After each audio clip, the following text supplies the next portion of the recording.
Praise the Lord. ദൈവത്തിന് മഹത്വം. വെളിപ്പാട് പുസ്തകം 3-ാം അധ്യായം. സർദീസിലെ സഭയുടെ ദൂതനെ എഴുതുക. ദൈവത്തിന്റെ 7 ആത്മാവും 7 നക്ഷത്രവും ഉള്ളവൻ അരുളി ചെയ്യുന്നത്: ഞാൻ നിന്റെ പ്രവൃത്തി അറിയുന്നു. ജീവനുള്ളവൻ എന്ന് നിനക്ക് പേരുണ്ട്, എങ്കിലും നീ മരിച്ചവനാകുന്നു. ഉണർന്നുകൊള്ളുക, ചാവാറായ ശേഷിപ്പുകളെ ശക്തീകരിക്കുക. ഞാൻ നിന്റെ പ്രവൃത്തി എൻ്റെ ദൈവത്തിന്റെ സന്നിധിയിൽ പൂർണ്ണതയുള്ളതായി കണ്ടില്ല. ആകയാൽ നീ പ്രാപിക്കുകയും കേൾക്കുകയും ചെയ്തത് എങ്ങനെ എന്ന് ഓർത്ത് അത് കാത്തുകൊള്ളുകയും മാനസാന്തരപ്പെടുകയും ചെയ്യുക. നീ ഉണരാതിരുന്നാൽ ഞാൻ കള്ളനെ പോലെ വരും. ഏത് നാഴികയ്ക്ക് നിന്റെ മേൽ വരും എന്ന് നീ അറിയുകയും ഇല്ല. എങ്കിലും ഉടുപ്പ് മലിനമാകാതെ കുറെ പേർ സർദീസിൽ നിനക്കുണ്ട്. അവർ യോഗ്യന്മാരാകയാൽ വെള്ള ധരിച്ചും കൊണ്ട് എന്നോടുകൂടെ നടക്കും. ജയിക്കുന്നവൻ വെള്ളയുടുപ്പ് ധരിക്കും.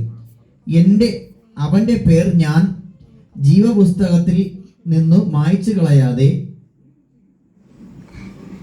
എന്റെ പിതാവിന്റെ സന്നിധിയിലും അവന്റെ ദൂതന്മാരുടെ മുമ്പിലും അവന്റെ പേർ ഏറ്റുപറയും. ആത്മാവ് സഭകളോട് പറയുന്നത് എന്തെന്ന് ചെവിയുള്ളവൻ കേൾക്കട്ടെ. ഫിലദൽഫിയയിലെ സഭയുടെ ദൂതന് എഴുതുക: വിശുദ്ധനും സത്യവാനും ദാവീദിന്റെ താക്കോലുള്ളവനുമായി ആരും അടയ്ക്കാതെ വണ്ണം തുറക്കുകയും ആരും തുറക്കാതെ വണ്ണം അടയ്ക്കുകയും ചെയ്യുന്നവൻ അരുളി ചെയ്യുന്നത്: ഞാൻ നിന്റെ പ്രവൃത്തി അറിയുന്നു. ഇതാ, ഞാൻ നിന്റെ മുമ്പിൽ ഒരു വാതിൽ തുറന്നു വച്ചിരിക്കുന്നു. അത് ആർക്കും അടച്ചുകൂടാ. നിനക്ക് അല്പമേ ശക്തിയുള്ളൂ, എങ്കിലും നീ എൻ്റെ വചനം കാത്തു എൻ്റെ നാമം നിഷേധിച്ചിട്ടില്ല. യഹൂദരല്ലാതിരിക്കെ യഹൂദരെന്ന് കളവായി പറയുന്ന ചിലരെ ഞാൻ സാത്താന്റെ പള്ളിയിൽ നിന്ന് വരുത്തും. അവർ നിന്റെ കാൽക്കൽ വന്നു നമസ്കരിക്കാനും ഞാൻ നിന്നെ സ്നേഹിച്ചു എന്ന് അറിവാനും സംഗതി വരുത്തും.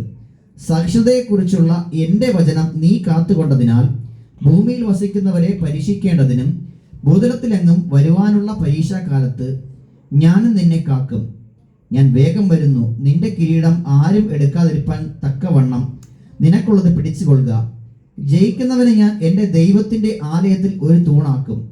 അവൻ ഒരിക്കലും അവിടെ നിന്ന് പോകുകയില്ല. എൻ്റെ ദൈവത്തിൻ്റെ നാമവും എൻ്റെ ദൈവത്തിൻ്റെ പക്കൽ നിന്ന് സ്വർഗത്തിൽ നിന്ന് തന്നെ ഇറങ്ങുന്ന പുതിയ യെരൂശലേം എന്ന എൻ്റെ ദൈവത്തിൻ നഗരത്തിൻ്റെ നാമവും എൻ്റെ പുതിയ നാമവും ഞാൻ അവൻ്റെ മേൽ എഴുതും. ആത്മാവ് സഭകളോട് പറയുന്നത് എന്തെന്ന് ചെവിയുള്ളവൻ കേൾക്കട്ടെ. ലവോദിക്കയിലെ സഭയുടെ ദൂതന് എഴുതുക: വിശ്വസ്തനും സത്യവാനുമായ സാക്ഷിയായി ദൈവ സൃഷ്ടിയുടെ ആരംഭമായ ആമേൻ എന്നുള്ളവൻ അരുളി ചെയ്യുന്നത്: ഞാൻ നിന്റെ പ്രവൃത്തി അറിയുന്നു. നീ ഉഷ്ണവാനുമല്ല ശീതവാനുമല്ല. ശീതവാനോ ഉഷ്ണവാനോ ആയിരുന്നു എങ്കിൽ കൊള്ളാമായിരുന്നു. ഇങ്ങനെ ശീതവാനുമല്ല ഉഷ്ണവാനുമല്ല, ശീതോഷ്ണവാനാകിയാൽ നിന്നെ എൻ്റെ വായിൽ നിന്ന് ഉമിഴ്ന്നു കളയും. ഞാൻ ധനവാൻ, സമ്പന്നനായിരിക്കുന്നു, എനിക്ക് ഒന്നിനും മുട്ടില്ല എന്ന് പറഞ്ഞുകൊണ്ട് നീ നിർഭാഗ്യനും അരിഷ്ടനും ദരിദ്രനും കുരുടനും നഗ്നനും എന്ന് അറിയാതിരിക്കാൽ നീ സമ്പന്നൻ ആകേണ്ടതിന് തീയിൽ ഊതിക്കഴിച്ച പൊന്നും നിന്റെ നഗ്നതയുടെ ലജ്ജ വെളിവാകത്തക്കവണ്ണം ധരിക്കേണ്ടതിന് വെള്ളയുടുപ്പും നിനക്ക് കാഴ്ച ലഭിക്കേണ്ടതിന് കണ്ണിൽ എഴുതുവാൻ ലേപവും എന്നോട് വിലയ്ക്ക് വാങ്ങുവാൻ ഞാൻ നിന്നോട് ബുദ്ധി പറയുന്നു. എനിക്ക് പ്രിയമുള്ളവരൊക്കെ ഞാൻ ശാസിക്കുകയും ശിക്ഷിക്കുകയും ചെയ്യുന്നു.